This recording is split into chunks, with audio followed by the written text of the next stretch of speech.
Está entrando no ar o programa Obras de Pedro de Camargo. Produção e apresentação Moisés Santos.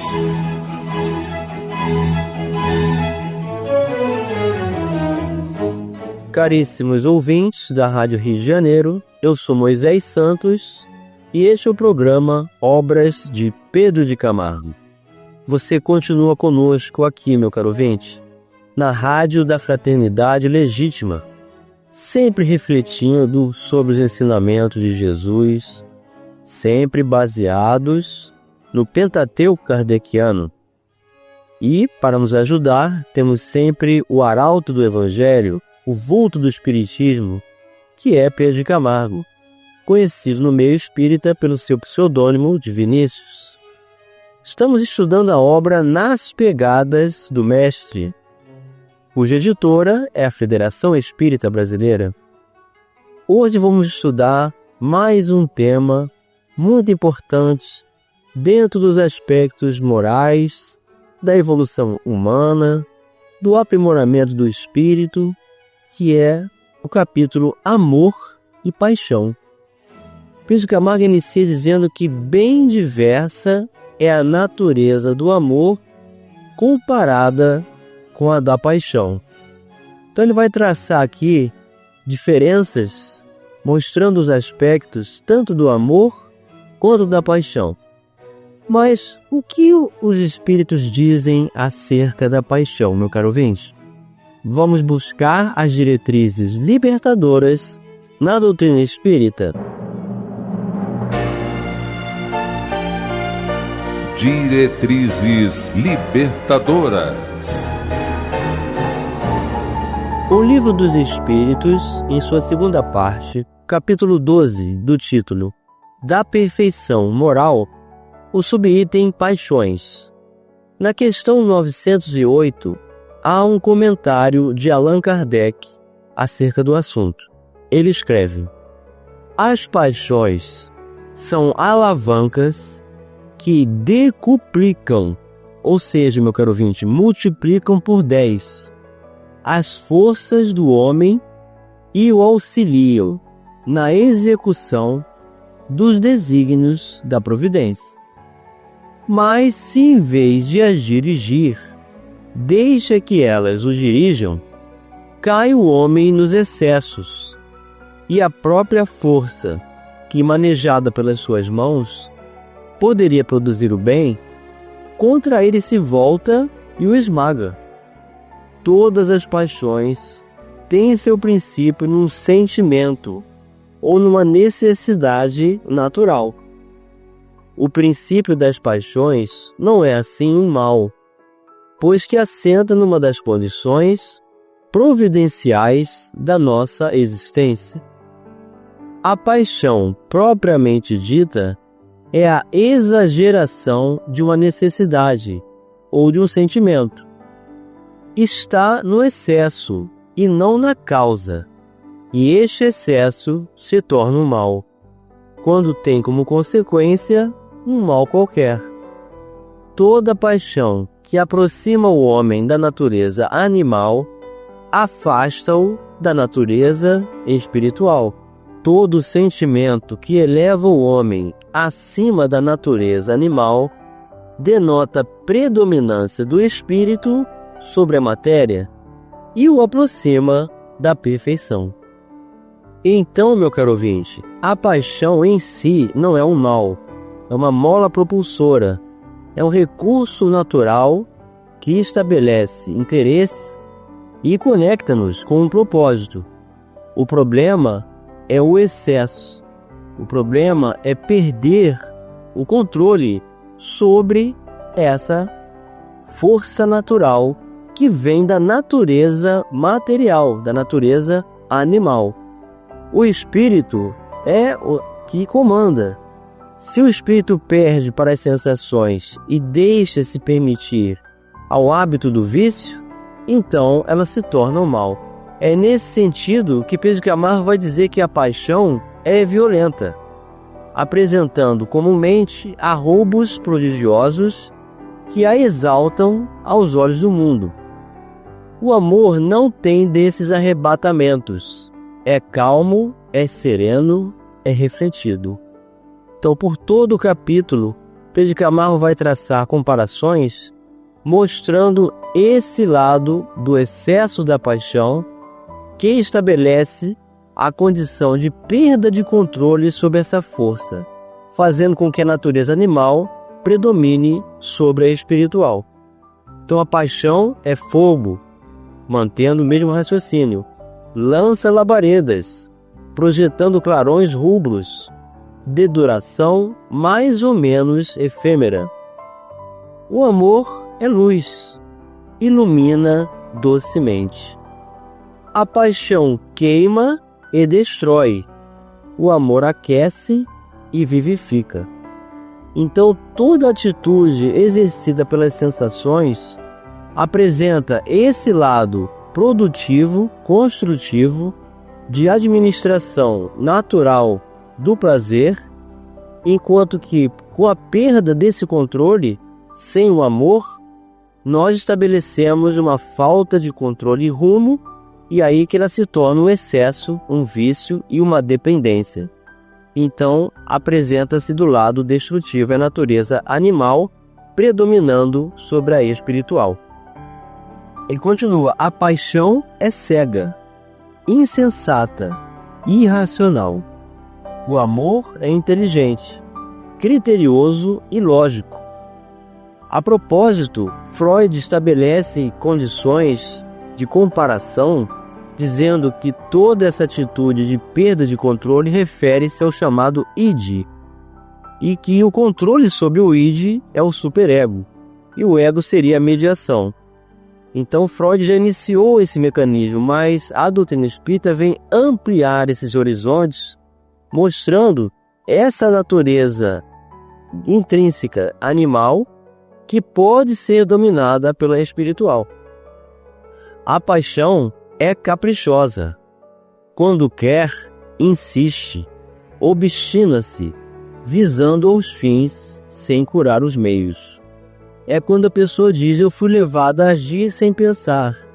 Eu tomei uma decisão sem o controle. Ou seja, já não tem mais o livre-arbítrio.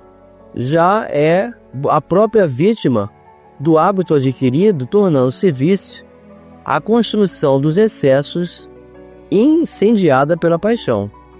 Já o amor é benévolo, paciente, tímido. Quando quer, pede, suplica, implora. Tudo alcança pela doçura, pela persuasão, pela verdade. Então, em todos os casos aqui, Pedro de Camargo está demonstrando a propriedade natural do sentimento da lei de amor, que é soberano às necessidades materiais e que pode controlá-los. Aliás, a nossa mente foi colocada no espírito como órgão do espírito, justaposta ao cérebro, estando sobre o corpo humano, acima dos órgãos sexuais, acima do próprio corpo, para demonstrar a sua potencialidade e capacidade de controle. A paixão é altiva e arrogante. Exibe-se, ora por cálculo, ora desavisadamente. Então, estávamos dizendo, age sob um controle pelo vício, pelo hábito, pelos excessos, e aí o espírito perde o contato, perde o domínio. É como os espíritos dizem, um corcel, um cavalo, que perde o controle e estabelece uma corrida sem rumo. O amor é modesto e humilde, não alardeia, busca a obscuridade. A paixão é altiva e arrogante. Exibe-se, ora por cálculo, ora desavisadamente. O amor é modesto e humilde, não alardeia, busca a obscuridade. A paixão é do momento, o amor é de sempre. Aquela passa, este permanece. Então a paixão, meu caro ouvinte, é passageira, porque se refere à matéria. A matéria se transforma. Ela não tem estabilidade. Ela não é perene. Já o amor permanece. O amor é para a imortalidade. É do espírito. A paixão é egoísta. Nem com o todo se satisfaz. O amor é generoso. Contenta-se com o pouco. A paixão irrita-se e desespera, quando contrariada. O amor, como disse Paulo, tudo suporta, tudo espera, tudo crê, tudo sofre. Porque é a visão do espírito, que é muito mais ampla do que a das sensações ou dos sentidos físicos da natureza animal. A paixão desconfia e gera o ciúme. O amor confia. Dele nasce a fé. A paixão é mesquinha. Seu ciclo de ação é limitado. O amor é grandioso. Sua esfera é um mar sem praias. É um céu sem horizontes. A paixão é sujeita a cansaços. Gasta-se, envelhece e morre. O amor não se consome, nem se desgasta. É sempre jovem, vivo, imutável. A paixão, às vezes, degrada e avilta. O amor eleva e enobrece, em todos os casos. A paixão insinua, o amor atrai. Aquela domina, este convence. Então a paixão acaba sendo uma necessidade de controle. E o amor atrai naturalmente, acalmando, convencendo. A paixão pode conduzir o homem à loucura e ao crime. Esses são os crimes passionais chamados quando a pessoa diz que matou por amor. O amor equilibra as faculdades, consolida o caráter, apura os sentimentos e torna o homem capaz dos mais belos sacrifícios. Finalmente, a paixão representa os vestígios de um passado obscuro de onde provimos. Então, eis a esfera natural da criação, passando pela condição do contato da matéria, o espírito intelectualiza a matéria para desenvolver também o seu caráter. Vamos continuar estudando sobre o amor e a paixão já no próximo bloco.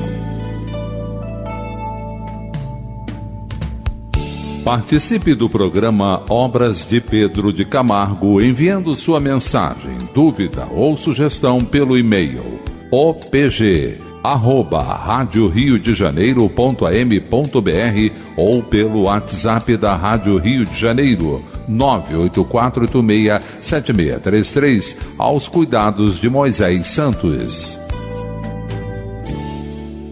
Voltamos a apresentar o programa Obras de Pedro de Camargo. Produção e apresentação Moisés Santos. Caríssimos ouvintes da Rádio Rio de Janeiro, voltamos agora para o segundo bloco do nosso programa de hoje, em que estamos estudando a obra Nas Pegadas do Mestre. O autor, você já sabe, é Pedro de Camargo, a editora da Federação Espírita Brasileira. Estamos estudando o capítulo sob o título Amor e Paixão.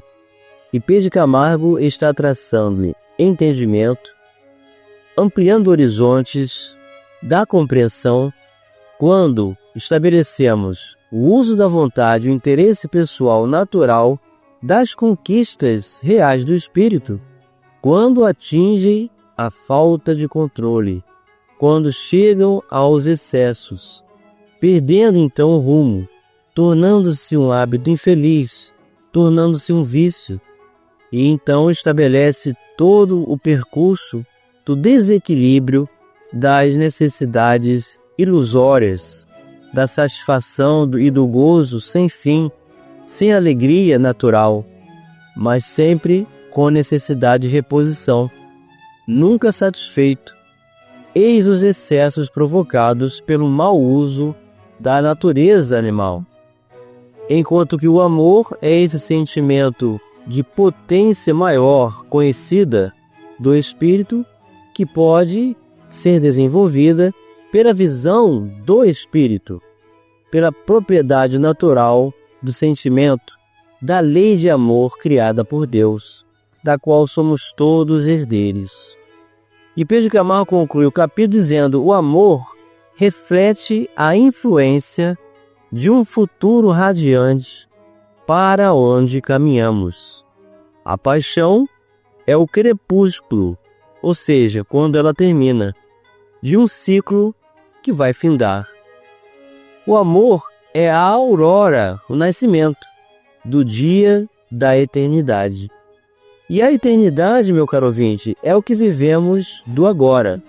Você já sentiu aquele momento em que esteve conversando com alguém ou se apropriando do que realmente gosta, com tanta satisfação, que perdeu a hora, perdeu a noção do tempo? Isso é a eternidade, é o viver o presente, libertando-se de todas as algemas dos traumas do passado e tirando qualquer expectativa futura. O viver da eternidade é o amor em ação, é quando temos a identificação do que realmente a nossa alma se apropria e vive naturalmente. Eis o desenvolvimento das potencialidades do espírito que todos podemos realizar. Vamos elucidar esses conceitos. Elucidando conceitos. Do Evangelho segundo o Espiritismo, capítulo 11, Amar o próximo como a si mesmo, o item 10. Meus caros condiscípulos, os Espíritos aqui presentes vos dizem, por meu intermédio, amai muito, a fim de seres amados. É tão justo esse pensamento, que nele encontrareis tudo que consola e abranda as penas de cada dia. Ou melhor, pondo em prática esse sábio conselho, elevar-vos-eis de tal modo acima da matéria, que vos espiritualizareis antes de deixardes o invólucro terrestre. Havendo os estudos espíritas desenvolvido em vós a compreensão do futuro, uma certeza tendes, a de caminhardes para Deus, vendo realizadas todas as promessas que correspondem às aspirações de vossa alma. Por isso deveis elevar-vos bem alto para julgardes sem as constrições da matéria, e não condenardes o vosso próximo sem ter dirigido a Deus o pensamento. Amar, no sentido profundo do termo, é o homem ser leal, probo, consciencioso, para fazer aos outros o que queira que estes lhes façam. É procurar em torno de si o sentido íntimo de todas as dores que acabruam seus irmãos, para suavizá-las. É considerar como sua a grande família humana, porque essa família todos a encontrareis dentro de certo período, em mundos mais adiantados. E os espíritos que a compõem são como vós, filhos de Deus, destinados a se elevarem ao infinito. Assim não podeis recusar aos vossos irmãos o que Deus liberalmente vos outorgou, porquanto de vosso lado muito vos alegraria que vossos irmãos vos dessem aquilo de que necessitais. Para todos os sofrimentos, tende, pois, sempre uma palavra de esperança e de conforto, a fim de que sejais inteiramente amor e justiça. Crede que esta sábia exortação, amai bastante para serdes amados, abrirá caminho, revolucionará, ela segue sua rota, que é determinado, invariável. Mas já ganhaste muito, vós que me ouvis, pois que já sois infinitamente melhores do que eres há 100 anos. Mudastes tanto, em proveito vosso, que aceitais de boa mente, sobre a liberdade e a fraternidade, uma imensidade de ideias novas, que outrora rejeitaríeis.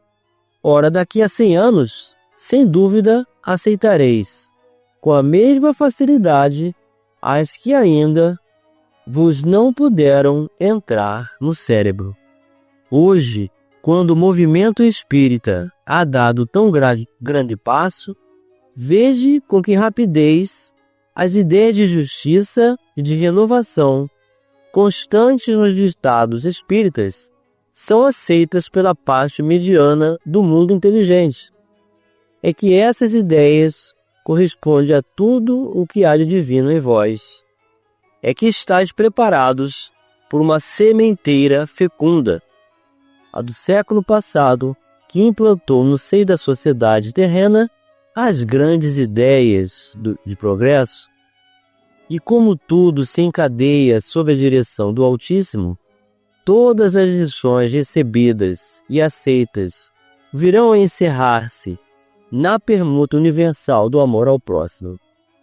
Por aí, os espíritos encarnados, melhor apreciando e sentindo, se estenderão as mãos de todos os confins do vosso planeta. Uns e outros reunir-se-ão para se entenderem e amarem, para destruírem todas as injustiças, todas as causas de desinteligências entre os povos. Grande conceito de renovação pelo Espiritismo, tão bem exposto em O Livro dos Espíritos. Tu produzirás o portentoso milagre do século vindouro, o da harmonização de todos os interesses materiais e espirituais dos homens, pela aplicação deste preceito bem compreendido. Amai bastante, para serdes amados. Assinou Sanson, um ex-membro da Sociedade Espírita de Paris, no ano de 1863. Então é assim, meu caro ouvinte, as conquistas são individuais. A evolução faz parte do processo natural de cada um de nós, espíritos imortais, jungidos a um corpo físico de carne, do qual temos que administrar o uso natural das sensações, para que as paixões não se inflamem, não percam o rumo, não deixem de ser dominadas pela razão, pela inteligência, pelo desenvolvimento natural desta potencialidade, a maior potencialidade que cada um de nós pode desenvolver e fazer com que todo o amor de Deus flua naturalmente em nossas vidas, exercendo plenitude, saúde integral e libertação de todo o mal. E chegou o momento, meu caro ouvinte, de você receber a mensagem do Mestre. Mensagem do Mestre.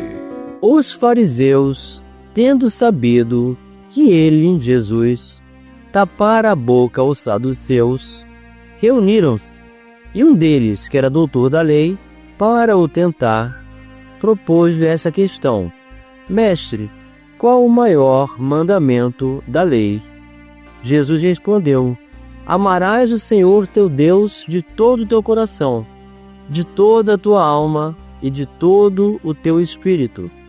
Este o maior e o primeiro mandamento. E aqui tendes o segundo, semelhante a esse: amarás o teu próximo, como a ti mesmo. Toda a lei e os profetas se acham contidos nesses dois mandamentos. Evangelho de Jesus segundo Mateus, capítulo 22, versículos 34 a 40. Eis a diretriz maior para nossas vidas, meu caro ouvinte: libertarmos-nos de toda presunção, de todo orgulho, de todo imediatismo e condenação dos erros dos nossos semelhantes, tomando por providência maior o aperfeiçoamento, o objetivo maior do Evangelho em nossas vidas, a recuperação dos nossos espíritos perante a justiça divina, aprendendo a tolerar, a vivenciar pela convivência, a oportunidade de servir, de renunciar, sacrificar-se no bem para desenvolver essa potência natural que nos aproxima da divindade, que nos dá a plenitude, a satisfação, a alegria cristã que o mundo não pode dar, que é o amor. Um grande abraço e até o próximo programa. Você ouviu o programa Obras de Pedro de Camargo. Produção e apresentação Moisés Santos.